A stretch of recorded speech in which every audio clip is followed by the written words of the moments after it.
কাজের ভিসায় সৌদি আরব যেতে মেনিনজাইটিস টিকা নিতে হবে না। বিস্তারিত জানতে ভিডিওটির শেষ পর্যন্ত দেখুন। মেনিনজাইটিস টিকা না পেয়ে বিক্ষোভ করছেন সৌদিগামী যাত্রীরা। তবে দেশটিতে যেতে সব যাত্রীর এই টিকা বাধ্যতামূলক নয় বলে জানিয়েছেন হযরত শাহজালাল আন্তর্জাতিক বিমানবন্দরের নির্বাহী পরিচালক গ্রুপ ক্যাপ্টেন মোহাম্মদ কামরুল ইসলাম। তিনি জানান, সৌদি আরবে যেতে কর্মীদের মেনিনজাইটিস টিকা নিতে হবে না, শুধু ওমরাহ ও ভ্রমণ ভিসায় যারা যাবেন তাদের ভ্রমণের 10 দিন আগে এই টিকা নিতে হবে। মঙ্গলবার 2 জানুয়ারি সকাল 10:30টার পর থেকে রাজধানীর পান্থপথে স্কয়ার হাসপাতালের সামনে সড়ক অবরোধ করে বিক্ষোভ শুরু করেন প্রায় 300 জন সৌদিগামী যাত্রী। এরপর দুপুর 11:30টার দিকে প্রবাসী কল্যাণ ভবনের সামনে অবস্থান নেন। এসব যাত্রীদের মধ্যে কেউ কাজের জন্য, আবার কেউ ওমরা পালনের জন্য সৌদি আরব যাবেন।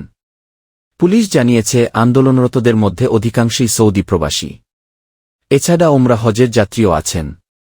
তাদের আজ রাজধানীর বিভিন্ন হাসপাতালে সৌদি আরবসহ মধ্যপ্রাচ্যের আরও 2-1টি দেশে যাওয়ার জন্য টিকা নেওয়ার কথা ছিল, কিন্তু বিভিন্ন হাসপাতালে গিয়ে তারা টিকা পাননি। সেসব হাসপাতাল থেকে তাদের জানানো হয়েছে পান্থপথের স্কয়ার হাসপাতালে টিকা আছে। সে অনুযায়ী তারা স্কয়ার হাসপাতালে আসেন, কিন্তু এসে দেখেন এখানেও টিকার সংকট। এরপর ক্ষুব্ধ হয়ে রাস্তায় নেমে আন্দোলন করতে থাকেন প্রবাসীরা। এমন পরিস্থিতিতে গণমাধ্যমে খুদে বার্তা পাঠিয়ে হযরত শাহজালাল আন্তর্জাতিক বিমানবন্দরের নির্বাহী পরিচালক গ্রুপ ক্যাপ্টেন মোহাম্মদ কামরুল ইসলাম।